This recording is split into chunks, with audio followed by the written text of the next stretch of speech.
반갑습니다. 모핀입니다. 자, 아이폰 12의 발표일과 글로벌 출시 날짜가 어느 정도 확정이 되었습니다. 자, 근데 항상 아이폰 출시 때마다 드는 생각, 그럼 한국엔 도대체 언제 들어오는 건데 왜 한국은 항상 1차 출시국이 아닌지 한번 이야기해 보겠습니다. 추가로 아이폰을 가장 빨리 사는 방법, 그리고 가장 싸게 사는 방법에 대해서 알려드리도록 하겠습니다. 자, 지금 바로 출발!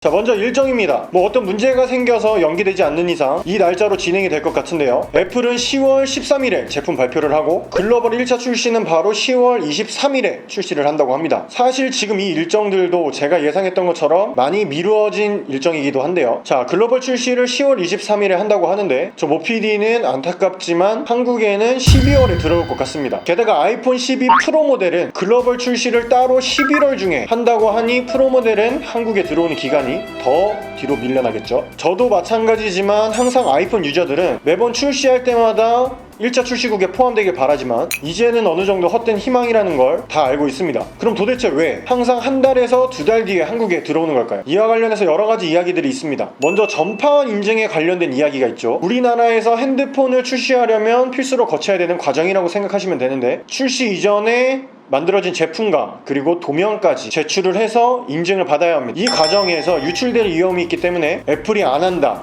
이러한 내용인데요. 이게 사실 제 개인적인 생각으로는 신빙성이 많이 떨어진다고 생각을 합니다. 삼성이든 LG든 출시 전에 다 미리 진행하는 과정이고 이 과정에서 유출 이슈가 일어난 적은 없었습니다. 그런데 애플이니까 유출이 될 것이다, 삼성이 한국 기업이기 때문에 우리가 모르게 유출이 될 것이다, 이게 그럴듯한 이야기긴 하지만 뭔가 논리적이기보단 우리가 항상 늦게 들어오기 때문에 아쉬워서 우리 스스로를 납득시키기 위해서 형성이 된 여론이 아닐까, 이런 생각을 합니다. 그 외에도 2년 약정의 주기를 맞추려고 한다, 이것도 많이 신빙성이 떨어지고요. 우리나라의 통신사들의 온갖 견제와 출시 전 복잡한 협의 과정 때문이다, 이것도 그냥 미리 하면 되는 겁니다. 자, 그럼 제가 생각하는 가장 결정적인 이유는 무엇일까요? 그냥 간단합니다. 애플 입장에서 우리 한국 시장은 1순위, 2순위가 아닌 겁니다. 이 순위를 판단할 때 애플은 아마 MS를 가장 우선순위로 두는 것 같습니다. MS라는 것은 마켓 쉐어, 즉 시장 점유율입니다. 각 나라에서 판매되고 있는 핸드폰들 중에 애플이 차지하고 있는 비중이죠. 일본을 예를 들면 거의 애플이 50%를 점유하고 있고 1차 출시국 거의 대부분의 나라들이 그렇습니다. 2020년 1분기 전세계 점유율이 애플은 57%, 삼성은 19% 정도니까 어떻게 보면 당연한 겁니다. 자, 하지만 우리나라의 핸드폰 점유율을 보시면 반대로 삼성이 60%고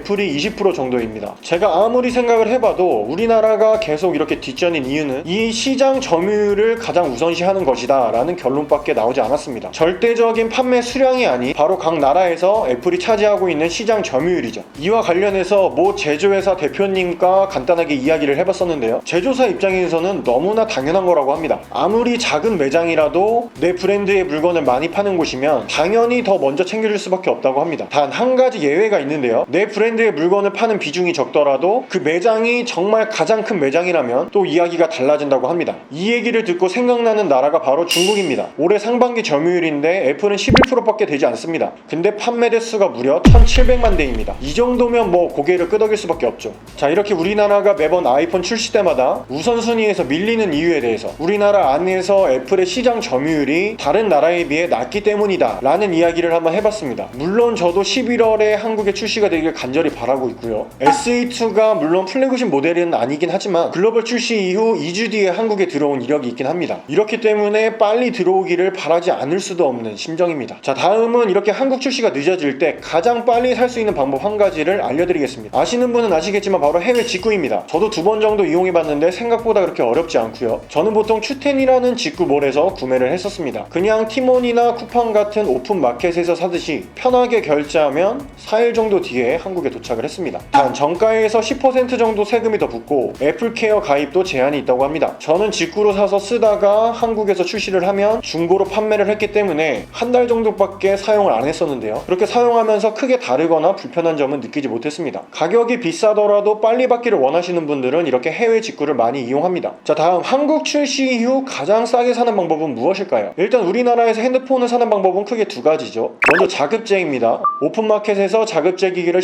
10% 정도 할인을 받아서 구매를 한 뒤에 알뜰 요금제로 사용을 하는 방법이죠. 다음 한 가지는 이통사 채널에서 구매하는 방법입니다. 이통사 채널에서 살 때 추가 지원금을 하나도 못 받고 요금 할인 또는 공시지원금 아니면 제휴 할인, 결합 할인 등등의 할인만 받고 산다면 자급제 기기를 사서 쓰는 게 더 좋을 수도 있다는 생각이 들고요. 그게 아니라 추가 지원금을 많이 할인해주는 성지를 찾아서 산다면 자급제에서 사는 것보다 성지에서 사는 게 더 쌀 겁니다. 저 모피디도 현재 아이폰 10의 사전 예약을 시작했습니다. 노트 20이나 폴드 2 때도 할인으로 많은 수량을 진행을 했었고 역시 온라인 최저가였죠. 지금 아이폰 12의 할인 금액을 어느 정도 정해졌지만 그걸 언급하는 게 시기가 너무 일러서 의미가 없긴 하지만 지난 사전 예약들과 크게 다르진 않을 겁니다. 굳이 저한테 사전 예약을 안 하더라도 여러분들이 핸드폰 살 때 제가 기준이 되길 바라겠습니다. 자, 이렇게 오늘 매번 아이폰 출시 때마다 한국에 늦게 들어오는 이유, 그리고 빨리 사는 방법과 싸게 사는 방법에 대해서 한번 이야기해봤습니다. 오늘 영상이 조금이라도 도움이 되셨다면 구독과 좋아요 그리고 알람 설정까지 부탁드리겠습니다. 이상 모피디였습니다.